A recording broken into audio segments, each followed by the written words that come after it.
Raise fans, I'm infinite skills from basic music and I'm ready to make noise. So get on your feet, it's time to raise up. Raise up, we got the ALEs on lock. Raise up, we winning and we're not gonna stop. Raise up, Tampa Bay, raise up. Raise up, raise up, Tampa Bay, raise up. Raise up, raise up. You know we do it big at the trap. Raise up, making noise whether you like it or not. Raise up, Tampa Bay, raise up. Raise up, raise up, Tampa Bay, raise up. Raise up. This is a simple concept for you to comprehend. If you pay the raise, don't expect to win. Boys hustle hard, yeah, get it in. Competition said, oh no, not them. Raise up, we got the ALEs on lock. Raise up, we're winning and we're not gonna stop. Raise up, Tampa Bay, raise up. Raise up, raise up, Tampa Bay, raise up. Raise up, raise up. You know we do it big at the trap. Raise up, making noise whether you like it or not. Raise up, Tampa Bay, raise up. Raise up, raise up, Tampa Bay, raise up. Raise up. They used to laugh at us. They had a lot of jokes, so it feels great now that they're on the ropes. We put that pressure on them every time it's close. Aggressive on the base dash, now we go for broke. On the backslide, cause we keep them bats live. Got a deep rotation, raise, they should stack slide. Defense flying all over the field. At home and away, they been showing some skills. These boys are for real, better act like you heard. All it takes is one swing from the man who plays third. Long ago, that's what we call a 5-2 player. So if you love the race, say what I do, player. Raise up, we got the ALEs on lock. Raise up, we're winning and we're not gonna stop. Raise up, Tampa Bay, raise up. Raise up, raise up, Tampa Bay, raise up. Raise up, raise up. You know we do it big at the trap. Raise up, making noise whether you like it or not. Raise up, raise up, raise up, raise up, Tampa Bay, raise up, raise up.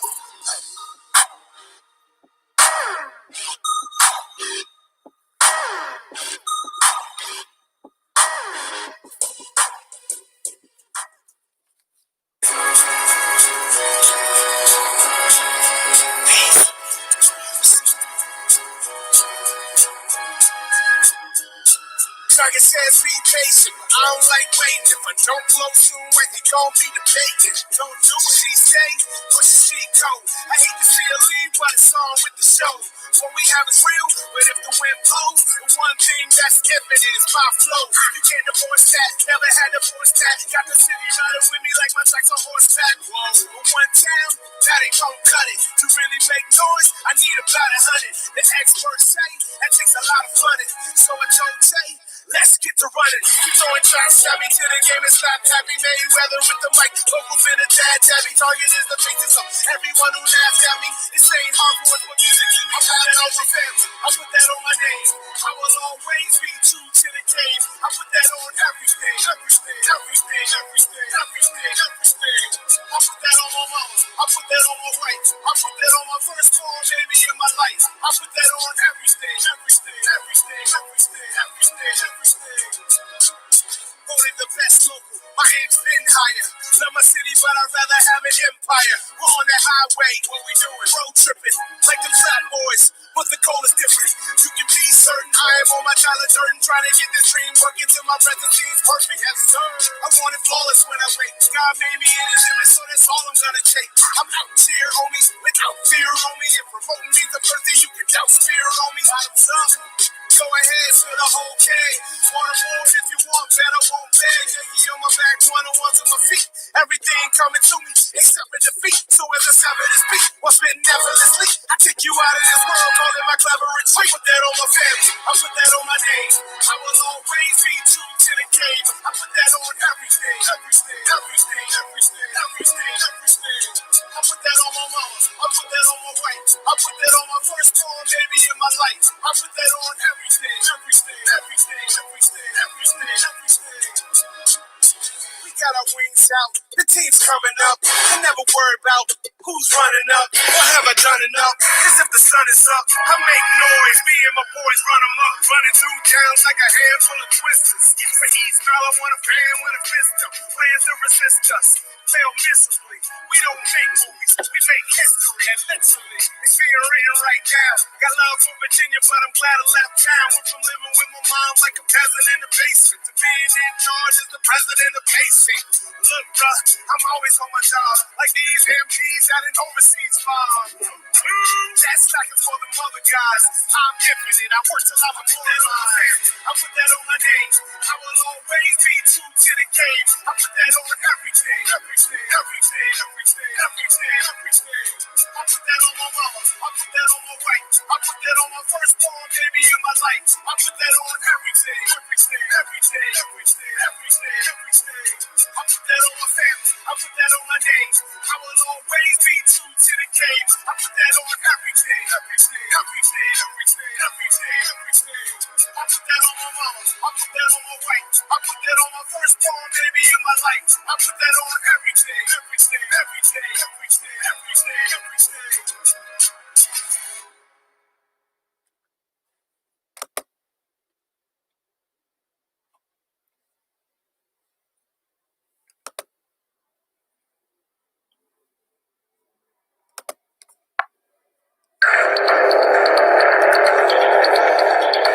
2020 is pulling everyone's mask off.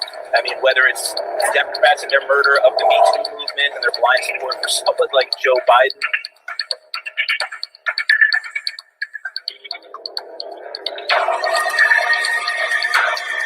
They seemed really unreasonable, and it's like, are we still playing this game? What do you guys think about that?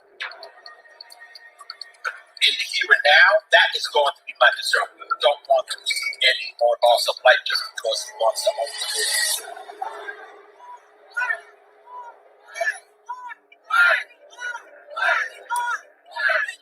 And then have these politicians who want to co-opt everything just because it's near election time.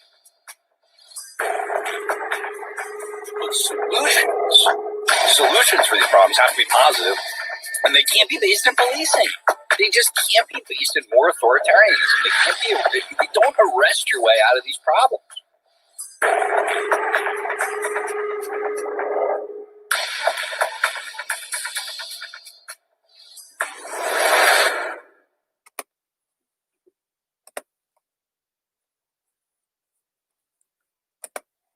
All right. Bump, bump, bump. Maybe I should bring in Leah real quick before we start this show. So I edited the stream. Leah, can you make some drum noises on your test? Like, how's our intro go when I do the music? I'm slamming my laptop. Welcome to NJRR Live. It's Wednesday night. It's 8 p.m. You may be in New Jersey or you may be someplace else in the country, but it doesn't matter because it's all New Jersey until 9 o'clock tonight. Doesn't matter where you are, and it doesn't matter where I am right now. But NJR Live is here. We're in transition, and I'm moving the studio right now, so I want to apologize for the shack appearance of the studio tonight. But you're in a shack, so that's where we're at, and we're going to do the show tonight. We were able to link up because of technology and this great stuff. I do want to apologize a little bit for the technical aspects and delays going on with our network. If you follow us regularly, you've noticed some posts have slowed down. Not to worry. We took a little bit of a vacation, right, Leah? Did you have fun on your vacation? 2 weeks off. Oh, my God. How do you feel about the show after 2 weeks? Let me ask you. I'm excited. Seriously, yeah. I'm really glad to be having someone on tonight. Lisa, gonna be exciting to talk to her. Yeah, it's just like things just keep on happening. I feel like there's so much to talk about. I think that was one of the things while I was, and for those of you that know, I'm moving my home, and so, involved with that is moving the studio that I do the show from. So, it's, I'm trying to focus on that, and I've got to, focus on my kids and my family and do all that work. And I honestly blocked out our activist world over the last couple of weeks as best I can. But of course, coming back into it and looking, it's like, oh my God, you tune out for 2 weeks and the world just moves so fast. I mean, our president got COVID, the Breonna Taylor thing, there's developments with George Floyd and all that. And in just 2 weeks, so, when you disengage, it's a mind shock when you re-engage, like looking at finally pulling up the social media again today and seeing my mom. Yeah, it's like, oh, is this the real world, or was what I was just doing the real world? Because it's been a lot of activity. So it was a good mental break, though. It was nice to, not. You gotta take a break sometimes. You just have to. Yeah, we did. And so, for those of you that look back, we still haven't posted the podcast from Dr. Letitia Sampson at Great Deal Counseling. So that's coming down the pipe. She did an amazing live stream with us the Saturday before we took vacation. We talked about mental health and activism and taking breaks. And, before you burn out, knowing when to call it quits. Well, New Jersey Revolution Radio Live called it quits before we put that podcast out. So, but I swear it's coming down the pipe and things are moving just fine. And so I'm really happy to be back. And I'm happy I'll be welcoming our co-host tonight, Lisa Davis. I met Lisa at the People's Organization for Progress, which I've talked about it a number of times on the program. And, I want to thank her first off before I even bring her in, because she had a real impact on me, even though I don't think she know it. I don't think me and Lisa, up until scheduling the show, ever really even had much of a personal conversation other than seeing each other's at meetings and events for like a decade. But, when I was at those pop meetings early on, I was still in my political education at a very kind of liberal-ish level, and even had some conservative and nationalist leanings still in me. And Lisa confronts white privilege at every opportunity, and she's fearless. And at first, when you meet her, it's a shock, and I think that and so I felt that shock, and I felt that hurt to my privilege that Lisa kind of initially gave me, and then but I stuck around, and I stuck around for about a year solid. I went to a pop meeting every week, at least. I missed very few, as I was promoting the 15 Now movement. And, as I stuck around and as I learned, not just from Lisa, but from Larry Ham and Larry Adams and, Amanifu and all these wonderful people that have told stories about like eating dinner with Malcolm X and talking to Martin Luther King when he was in town. Things that my generation, being 43 years old, just didn't get to experience. So the background in revolutionary activity that happened in Newark, including the rebellion and all that, was brought to me by the People's Organization for Progress, and no small part by my co-host tonight, Lisa Davis. And thank you, Lisa, for joining us tonight. How are you? Thank you. I want to say I appreciate that introduction, although I was not aware, like you said, of some of the impact that I may have had on you, and I really do appreciate that. I don't pull any punches about what's going on, but when you look at it, when you look at the history of this country, we can no longer afford to just sort of lollygag and try to soft soap things and soft, peddle stuff.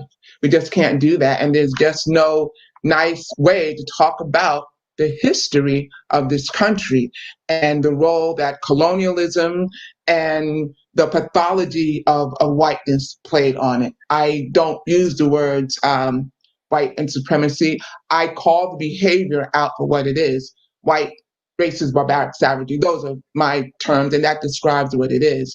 But, of course, when people want to, there's room for everybody to walk a righteous path. There's room in this struggle. There's room in this movement for everybody to say, something based on principles, based on righteousness and based on principles. And for me, the Black liberation struggle just provides one of the most righteous paths. And I feel very fortunate to be born on the right side of the struggle, but also politically, its political direction is very important. And, I'm also with the Black is Back Coalition for Social Justice, Peace, and Reparations. And we know we're going to have the chairman on tonight, but we don't give any passes. We have a strong political analysis, a strong political ideology. So it's not just about a color. People have to be held accountable. They have to be accountable for what they do. And I think one of the best frameworks to navigate through this system is the framework of colonialism, a vicious system. And it is, of course, has utilized race, in it, but African people, for the most part, and other oppressed people have been the targets of a ruthless, brutal system. And so when you look at it in terms of those systems, and I do have comrades who are standing up, who are white, and saying, we don't want to be a part of this any longer. This is not right. But also, we don't seek to replace white colonialism with a Black face. We don't seek to do that at all. It is about the principles. It is about self-determination for all people. It is about ending colonialism. It is about ending oppression, ending these wars, ending this ruthless bloodshed and basically turning the system upside down on its head. So yeah, and that's like you said, you're born on the correct side of this revolution, and we could be on. My background a little bit. You follow my politics. Mm-hmm. I was involved with the Green Party, and we're having some Mm-hmm. issues. But look, the bottom line is I kind of come from I've been through that conservative phase of my life, a liberal phase of my life, in union movement, and saw the establishment from the inside working in Trenton. But it's been a progression for me, so it's different. It's a very different background. And our audience tonight, so the audience, I think when I think of New Jersey Revolution Radio, I try to think of people that's spreading a message from Black Lives Matter. That I got to credit the Black Lives Matter movement, which is, you have to confront racism in personal situations, which is not. It's very easy. I think a thing that I learned going to Newark is that I needed to go to Newark to learn that I shouldn't be in Newark.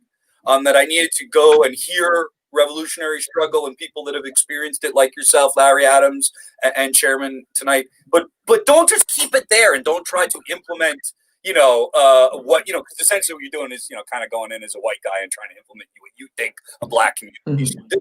But to take that struggle back and to learn from it and educate yourself so that you can go back and talk to people in your community, whoever that is. And it doesn't necessarily have to be white people, but it could be, your family, your friends, your Little League teams, and learn how to communicate the message from revolutionary struggle into communities that just have no fucking idea what's going on. And I'll be honest with you, I think sometimes when we put ourselves in these information bubbles, whether it be on social media or in real life, going into these same clubs every week, that has to be the connection. There has to be a connection to the people who are of revolutionary mindset, who have the background, who have the education, communities that don't. How do you? So my question to you is, from that revolutionary background aspect, what do you need communicated to other communities? And I don't want to make it exclusive to anyone, but if somebody didn't grow up in Newark, if they're in the Midwest, say, so they're in the woods of Maine, in a racist town, what kind of message do you wish you could get through to these people for once and all? Well, here's a very interesting dynamic, and becoming revolutionary is a process. It was a process for me as well.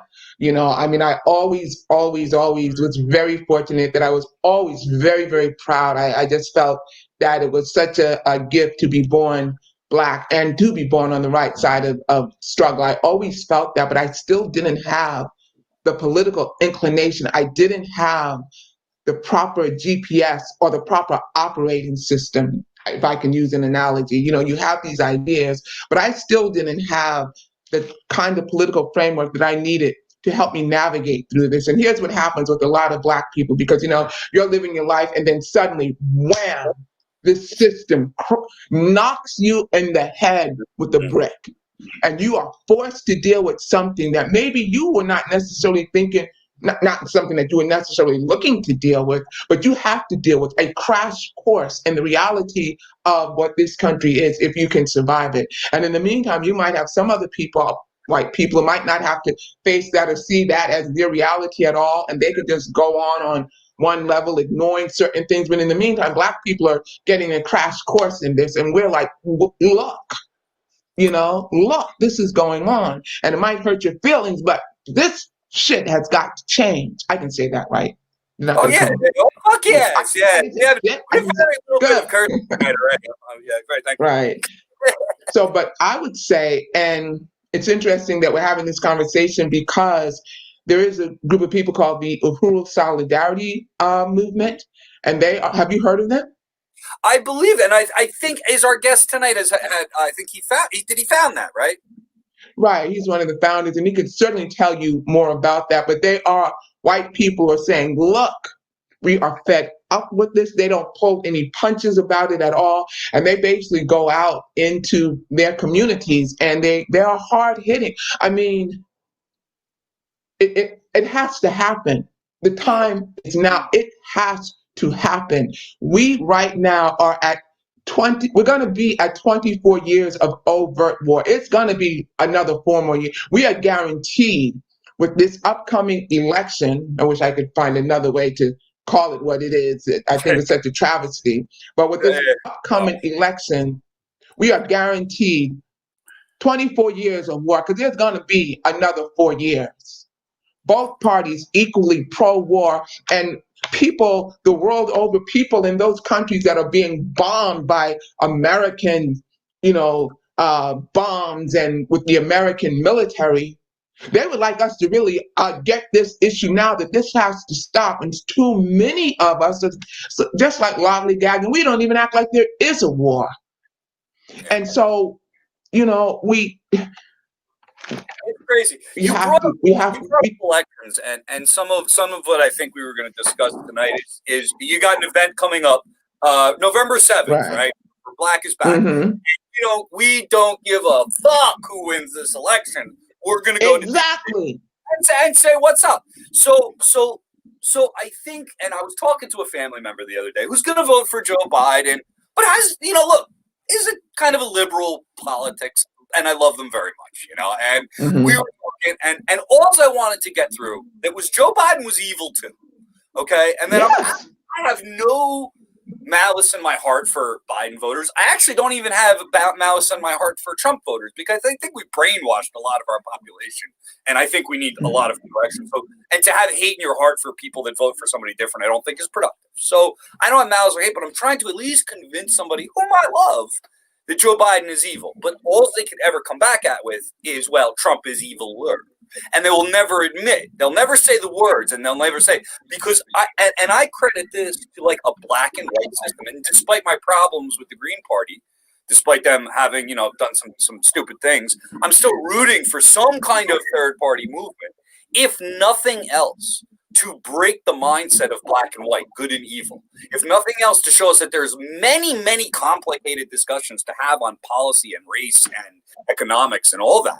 But we're never going to get to that complicated conversation because we're too stupid, because it's good and bad, black and white, Democrat and Republican. Are you as frustrated with elections as I am? I mean, what do you view elections as anymore? Because certainly I don't care about them. What do you think?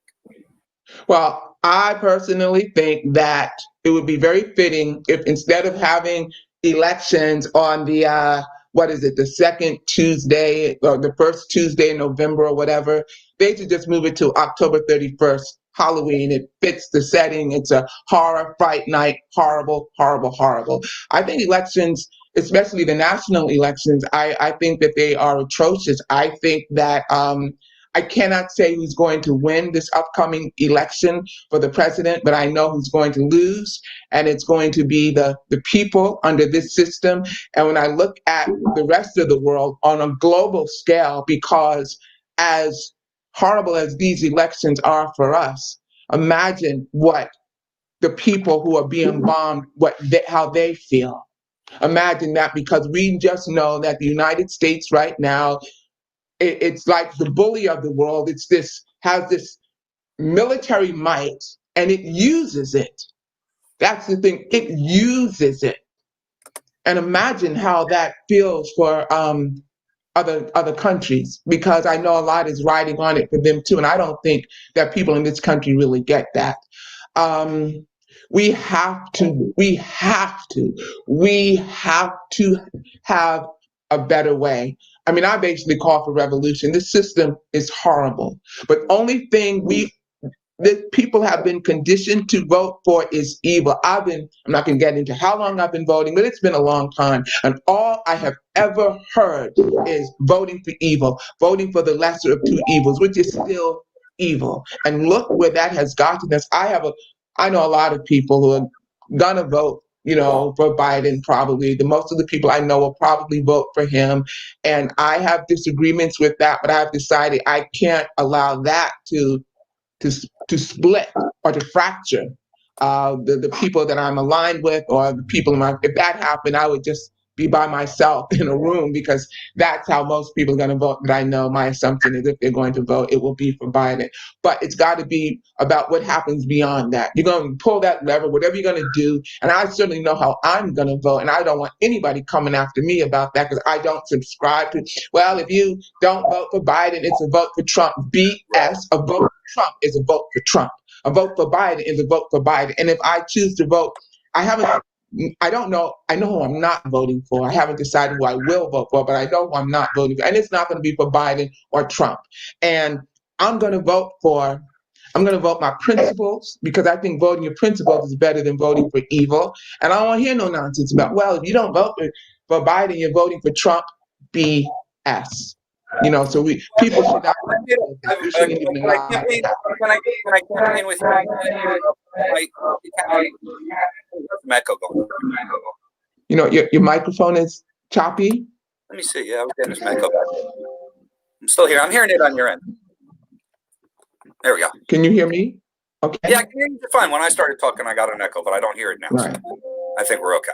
All right. But I wanted to actually, I'm not sure if I ever issued an official presidential endorsement, but I think this would be a good time now that we're talking to, I did make up my mind who I'll be casting a write-in ballot for. I originally was going to vote for a potato brain, and I figured since there's really nobody in there that I like anymore, I'll be voting for Eugene Debs, or write-in Eugene Debs, because I honestly believe that his rotted corpse will do a better job than anybody else. And I won't argue against that. But I will say this: we've got to start changing things. I will say, regardless of how anybody votes, they need to be active in their community. And certainly, if you're Black and if you believe and you want things to change for Black people, then they need to be involved in the Black liberation struggle, because nothing has ever happened for Black people in this country without that. And also, a lot of things did not happen for. I mean, I know you're with the labor movement. Didn't happen even for white people unless people were organizing to make it happen.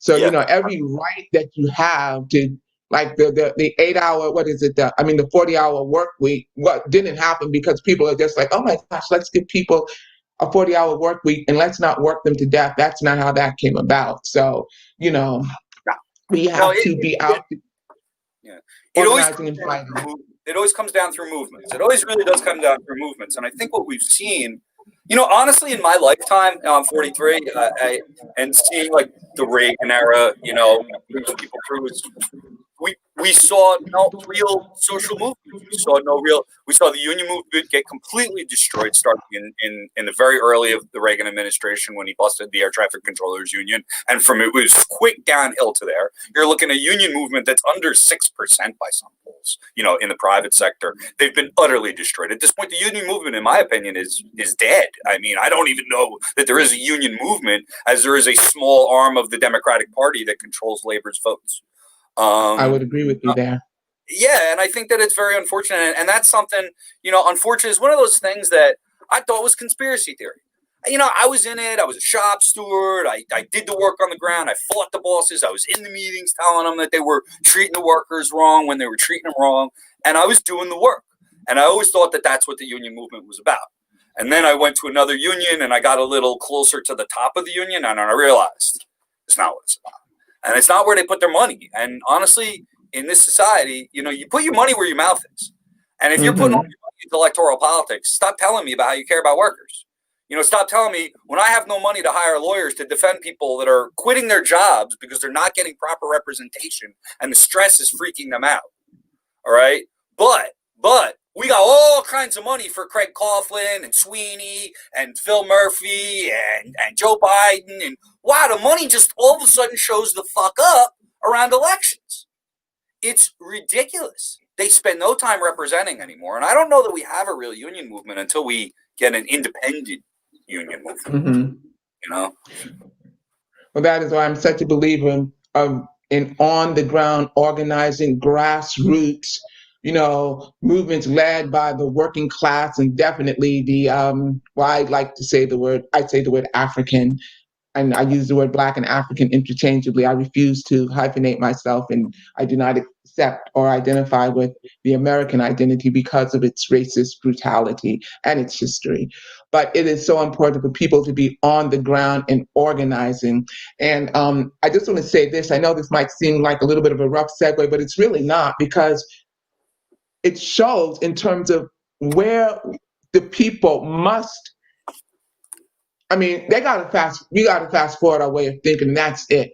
We got to fast forward our way of thinking. We know that so much is this COVID-19 situation is unprecedented, but we also see what I will call almost a circus atmosphere in terms of how it's being handled by the White House. And I want to first of all say my heart goes out to everyone who has lost all the good people who have lost people due to COVID-19. I know of 5 people who died in a 24-hour Oh period. my I've God. never seen anything like that, right? They were not Can I ask, but they were I people I don't, knew.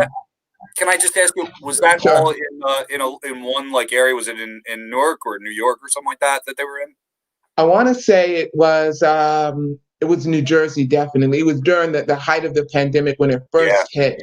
we were. And that's when I know, I'm like, wait a minute, something is really going on here. Although I do have questions about this health system. I have questions about a lot of things the United States does, like experiments. There's something called gain of function research, where they literally go about trying to make uh, diseases more deadly. And there has been enough evidence showing that this was something created in a lab. Ralph Baric in 2015 published in Nature magazine how they were working with the horseshoe bat in China and the Wuhan Institute of Technology to make it so that a bat coronavirus could be transmitted to a human and that it could be highly infectious. And they said they created it.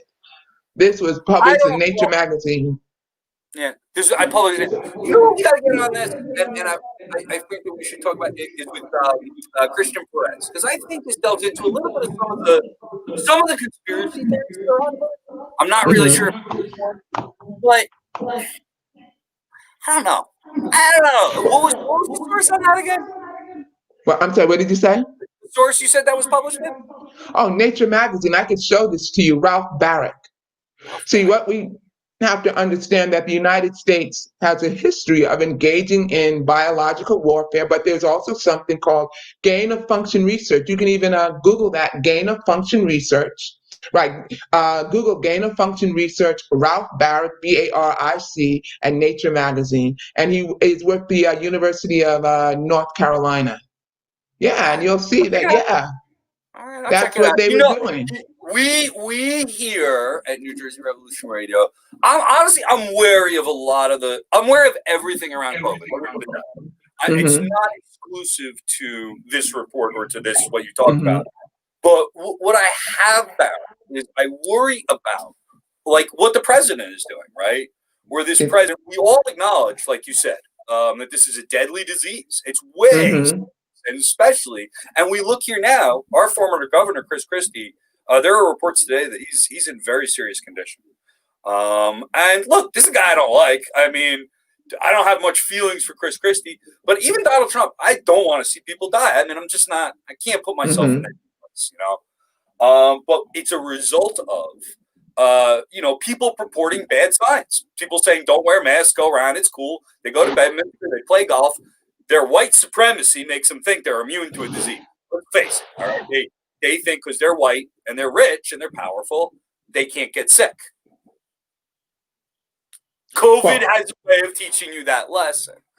So what I always want to do is always add skepticism to everything we put out, I think, in regards, because I just see the disinformation is deadly. That making sure that, sources are quoted and doctors are involved and stuff like that. So I dig in on that. And I want everybody to stay tuned because I do want to mention we got a show coming up on the 21st. And we're going to talk about COVID and some of those talks coming up. So that's my plug. Right.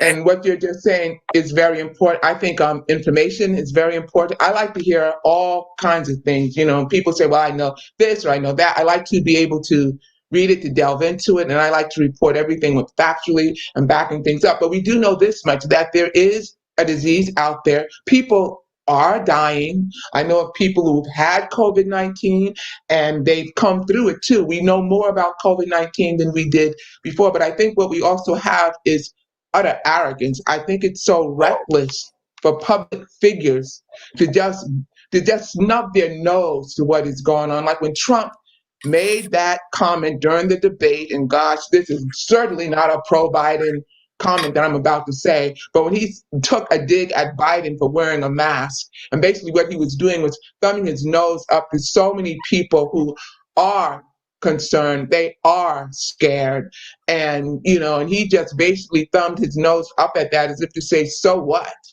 And basically derided and laughed at him. I thought that was so insensitive.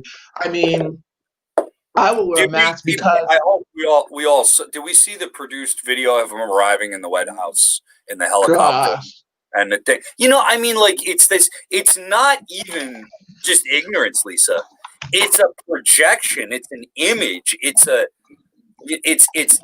have to be strong like me and just screw this virus. And well, let me put it to you like this. It's going to kill so many more people now. Right. If you had a doctor who went with you everywhere you went for 24 hours a day, 24/7. And if you lived in a house that had a medical facility if there was a medical facility in your home with a staff of doctors and at least staffed by 30 people that had the ability to do operations and round the clock, I think you would be have a little bit of bravado too about this. That was so staged and so fake, because the way we should measure that is that Trump did not get transferred he didn't get discharged into his home. He basically went from one medical facility to another, because the White House has a medical facility in it, which, by the way, doesn't cost the presidents anything, doesn't cost the vice president anything, doesn't cost their families anything. Let me just read you a little bit about the White House medical unit, because this is like, oh yeah, I want to hear about this. Oh, now yeah. this is let me. Oh, please, I can't wait. Go ahead. I don't want to step on. Well, anyway, the White House medical unit is headed by the physician to the president, who has a full team of doctors, registered nurses, physician's assistants, and medics in the White House. 24-hour access to this stuff he has. It provides full medical care to the president, the vice president, their families. It has emergency medical care to the White House. It's like a mini urgent care center. It has private examination rooms, basic medications, and a crash cart for emergency resuscitation. And doctors can also perform emergency surgery at the White House if they needed to. So if you had that kind of access to health care, if I had that kind of access, I could be flippant about this the way he is. But people need to understand what is going on. And it's even more infuriating when you think about it, because we have to fight so hard for health care. And then if you're Black, you got to fight even harder. But it is literally doled out to us. It's like our lives is just doled out to us in bits and pieces by people who have access to all of this. And from what I understand, Congress has a pretty good deal too. They might have to pay for some of theirs, but still, they got a pretty good deal. So they have all kinds of access to a world of healthcare that I know that most of us cannot relate to, most of us do not have. And then you add the issue of racism and colonialism, and you learn that things have been socially engineered for Black people, and even in the medical profession, to get the results that we get, which are the worst of every statistic. And also another thing I just want to say real quickly, because this is very important, and these are the things we need to organize around. Trump, they immediately authorized a medication, Regeneron, I believe, and I also heard that Trump has connections to the producers of that medication, Regeneron, but he was able to get it like that. The FDA approved it immediately for him, for Trump. And yet, there is medication that Cuba has been working with that has shown good results from what I know. And I'm not one inclined to want to take pharmaceutical medications, period. But this has shown good results, and it's called interferon alpha 2B, as in the letter 2 and the number B. And Cuba has been using what they call medical diplomacy. They have been sending doctors all over the world. They have been providing medication and helping places like Italy, Iran, where the United States has been doing the opposite. They've been weaponizing this COVID-19, but they will not allow. Can I ask you a question? You said you don't take pharmaceuticals? I prefer not to. That's just my personal preference. I'm into natural things, right? But I don't. Oh, so I know a lot of people do. You smoke weed? No.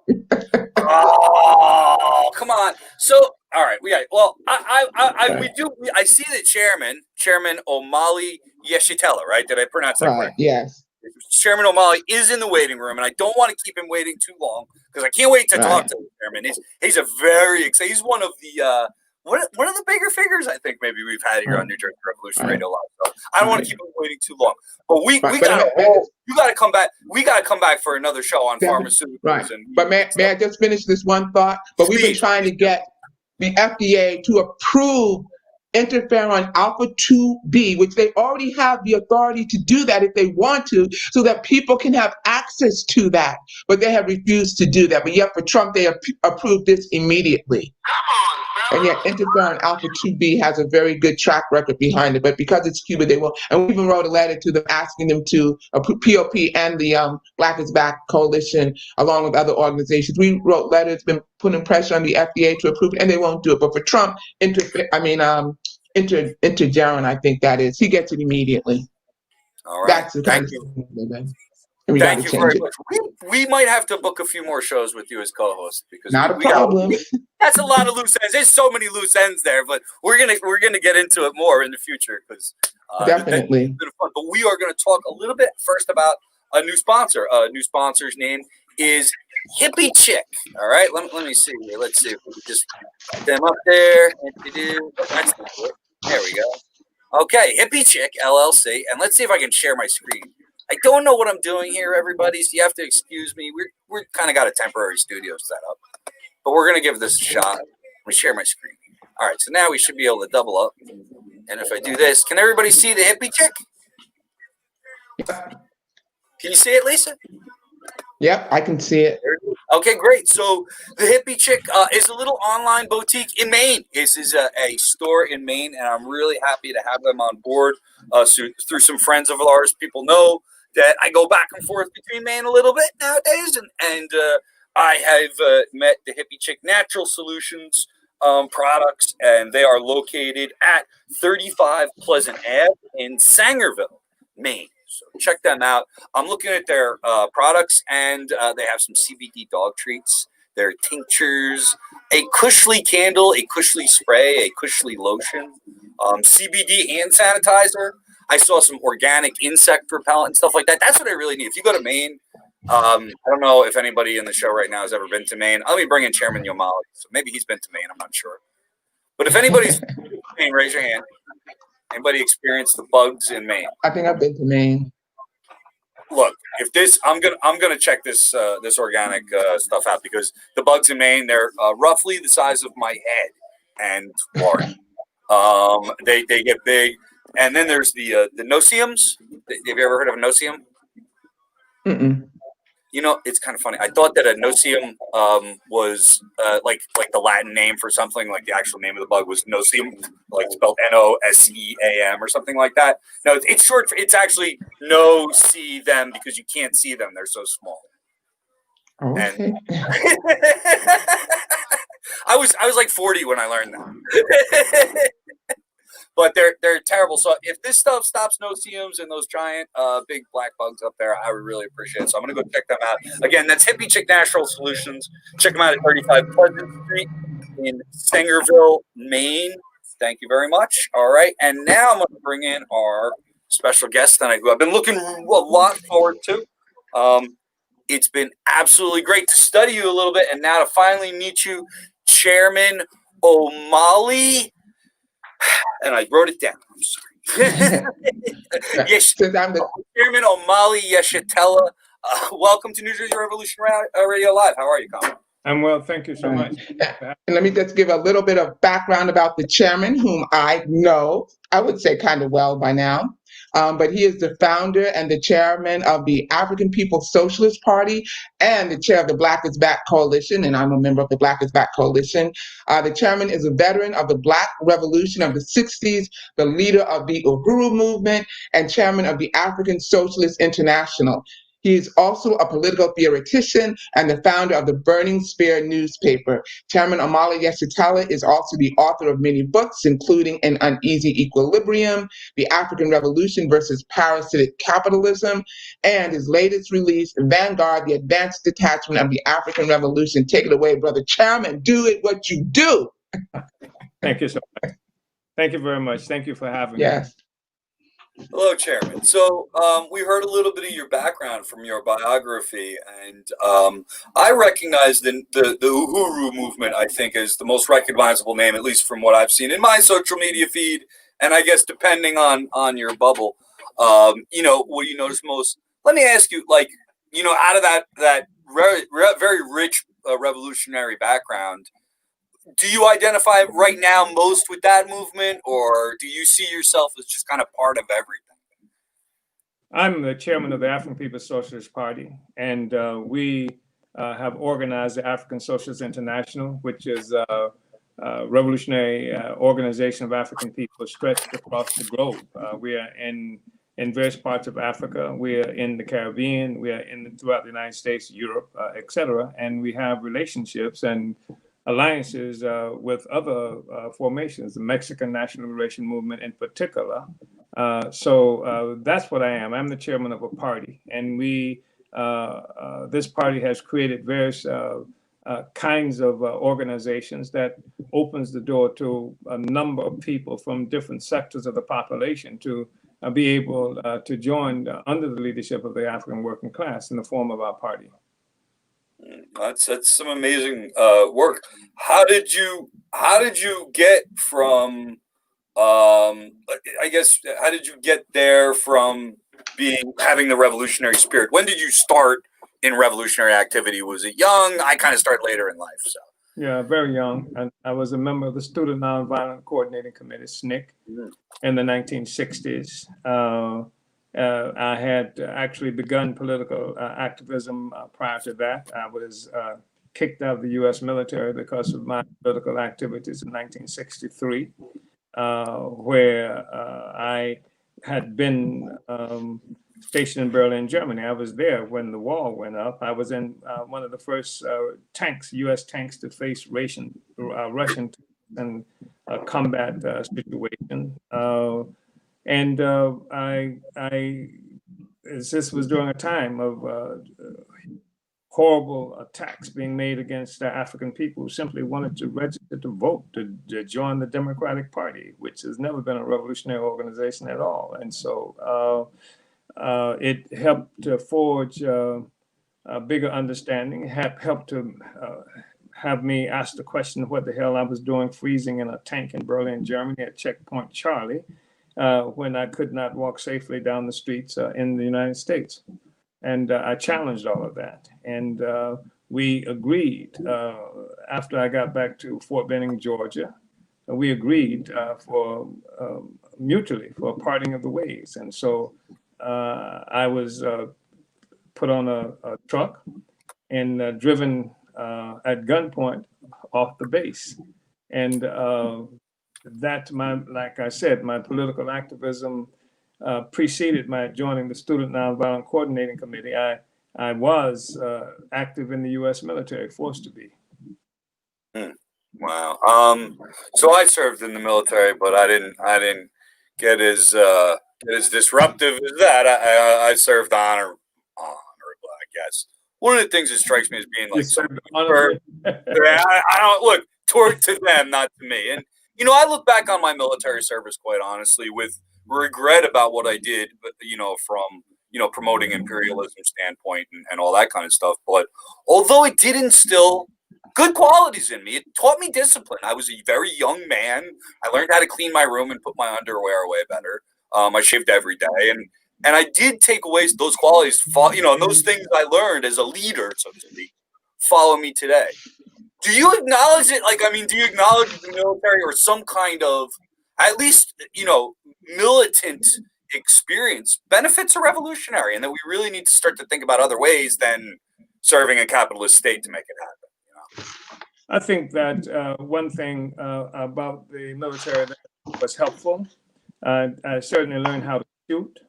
I learned some things about escape and evasion. I learned some things about struggles for liberation. I think I came face to face with much of that while in the military, and I also learned that what the U.S. military does abroad it does obviously inside this country, that is to say, the United States, and it does it inside the U.S. military itself. So it was a sobering experience, and in short order, I became. Well, it took me 3 years. I mean, but I became. It was hothouse fashion. I achieved a certain level of political education as a consequence of being in the U.S. military. I got an opportunity to look at the U.S. from the outside, to be able to experience how the world was seeing the United States as a consequence of being on the outside, looking at the United States, and that was helpful as well. So, and then also to be helpful to be in Berlin, Germany, where some 14 years or so following the military defeat of Nazism on the one hand, and to be there with the biggest fights that I had in Berlin was not with the defeated Germans, where, as I said, Nazism was defeated militarily, but with American white GIs. So that was instructive as well. Yeah. Lisa, I think you had some questions for the chair?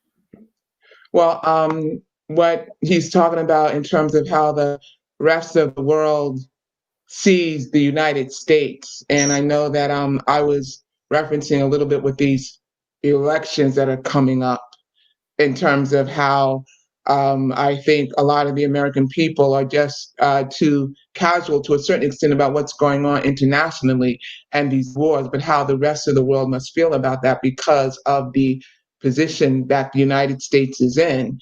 And this would certainly get to the point, Chairman, of why we are having this demonstration march on the White House. I call it Black Power on the White House after the elections. And in fact, I remember it when we in the Black is Back Coalition was talking about, when to have these annual demonstrations. We deliberately chose after the elections because no matter who's in that White House, we have to continue with our demands because, as we know, the Democrats and the Republicans, they are both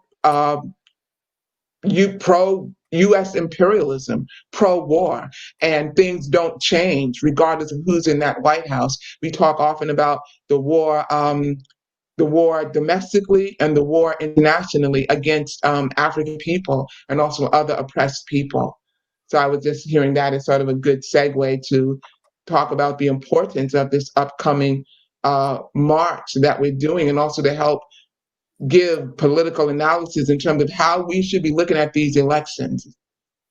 Well, first of all, I want to thank you for introducing that question. The fact is that the Black is Back Coalition for Social Justice, Peace, and Reparations held the first national demonstration against Obama. This was in 2009, shortly after he had been elected.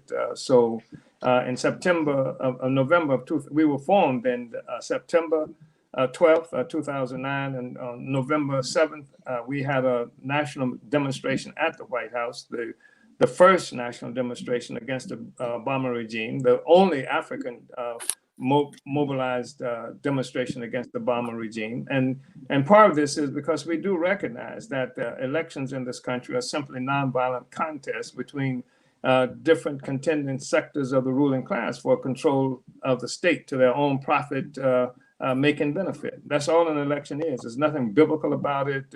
All this nonsense about democracy.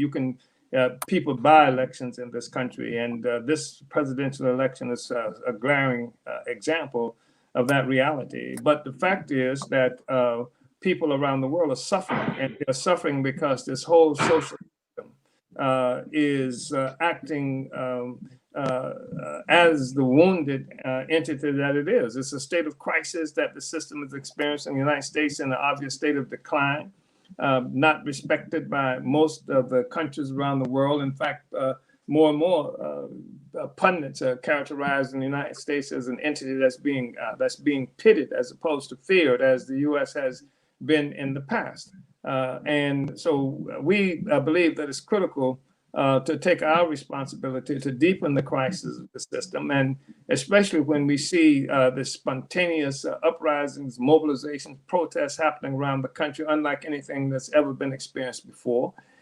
when we see that millions of people have participated in protest demonstrations who have never done such a thing before.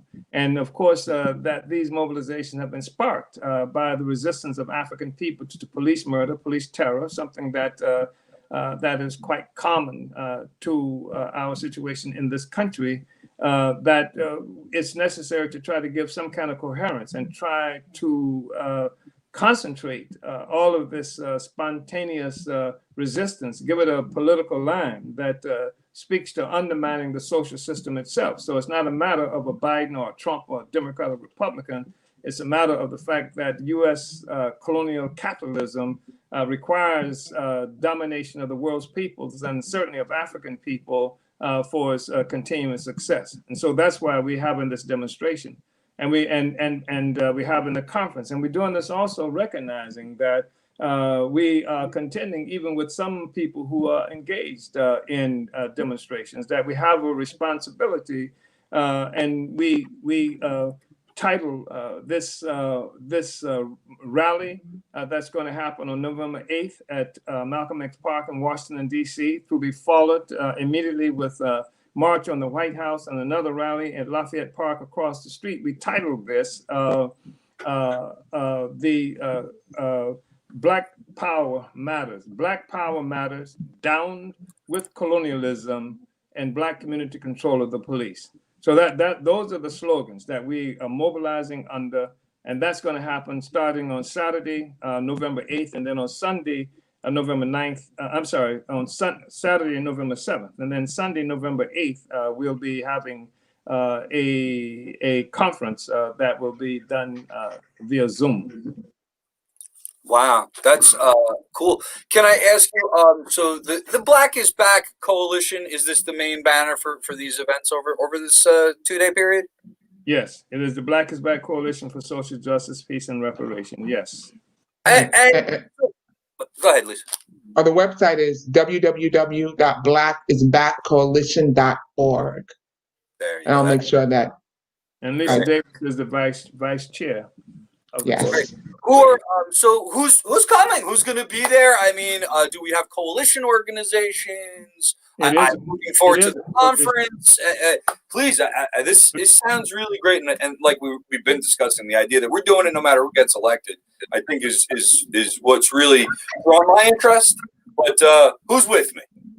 Well, the coalition is an organization of 17 different organizations up to now, and it is a coalition, an organization that grows.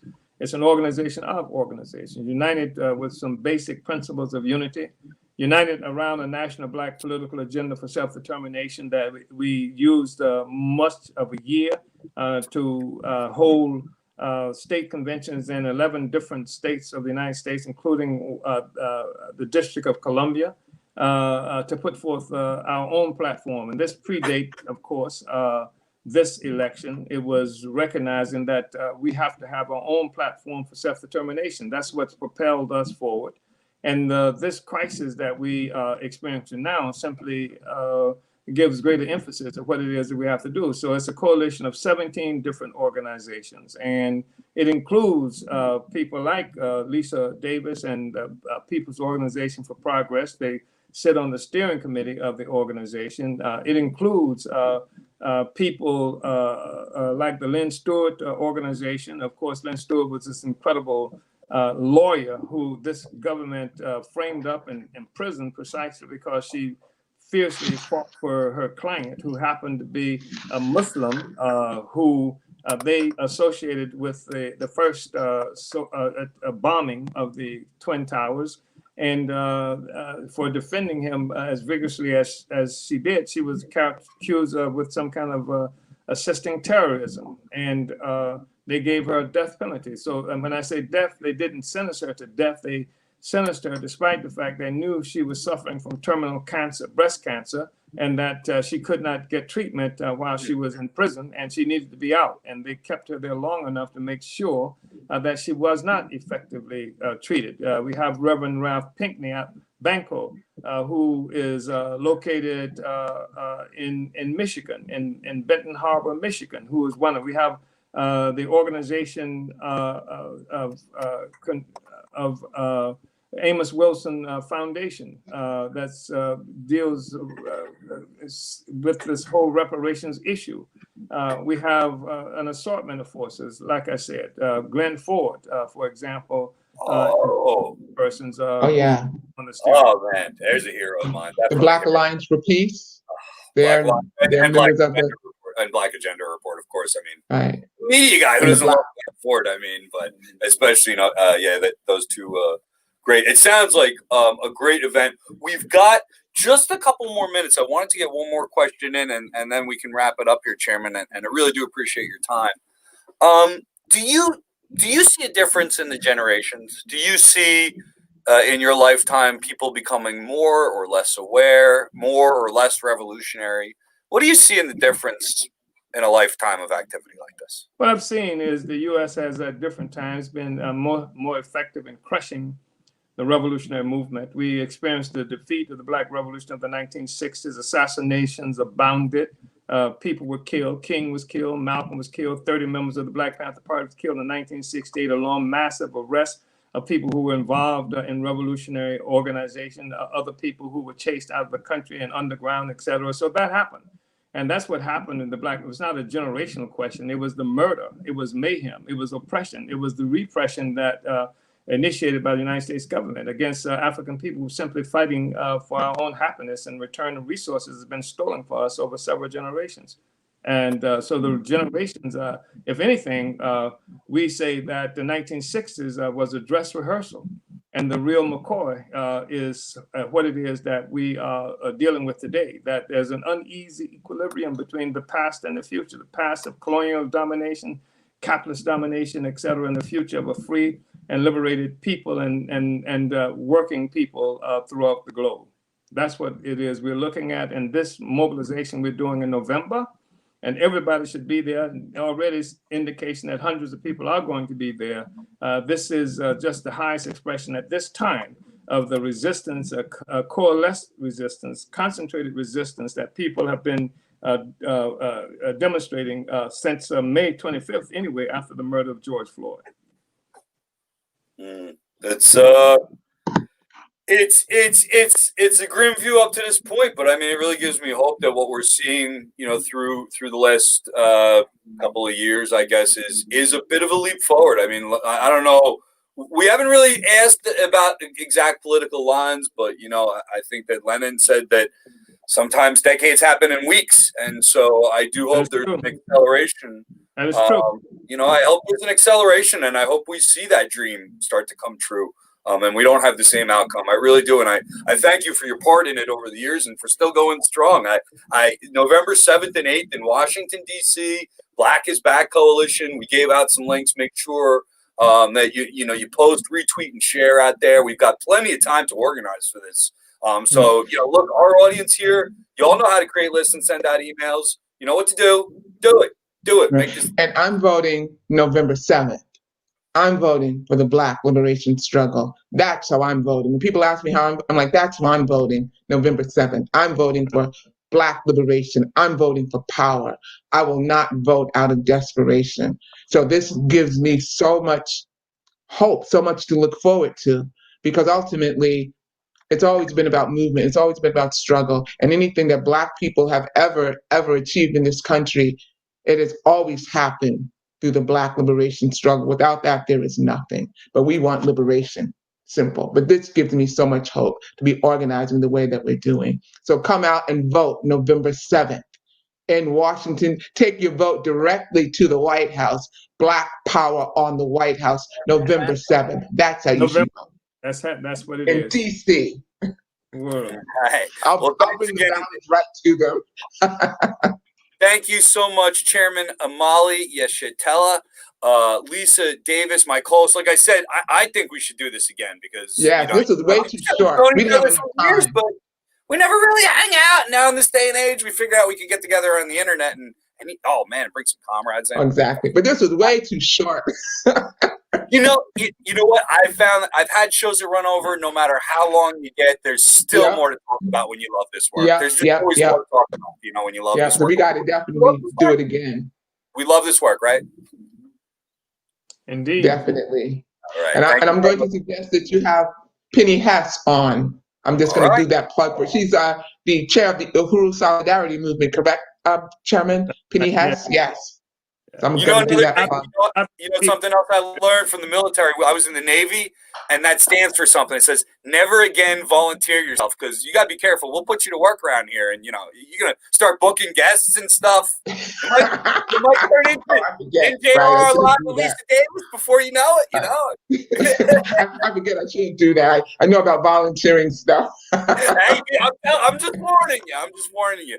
Thanks to Yeah. all our show sponsors. Thanks, everybody. Again, we're doing our best to get the studio in full gear, so there's a little music missing tonight, and the sound quality isn't perfect, but I'll redo it up. The podcast is going to go out on iTunes, Spotify, Google Play. You can get her on Alexa, all that stuff. So wherever you get your podcasts, check us out. New Jersey Revolution Radio at NJ RevRad. Thank you so much, everybody. Once again, Thank you. We'll see you next week at 8 p.m. Until then, I do want to remind everybody out there that the police can quit their jobs, and they should. Peace. Peace. Black power. Uhuru. All the right.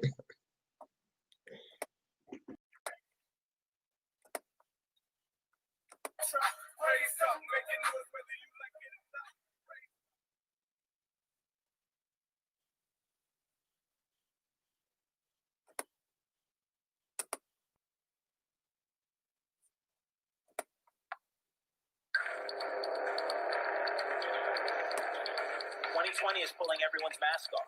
I mean, whether it's the Democrats and their murder of the Me Too movement and their blind support for someone like Joe Biden.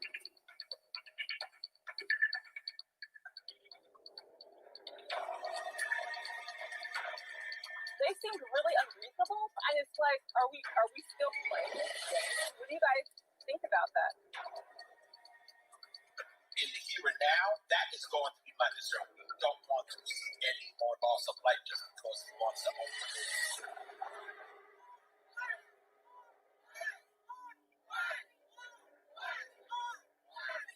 And then have these politicians who want to co-opt everything just because it's near election time. But solutions for these problems have to be positive, and they can't be based in policing. They just can't be based in more authoritarianism. They don't arrest your way out of these problems.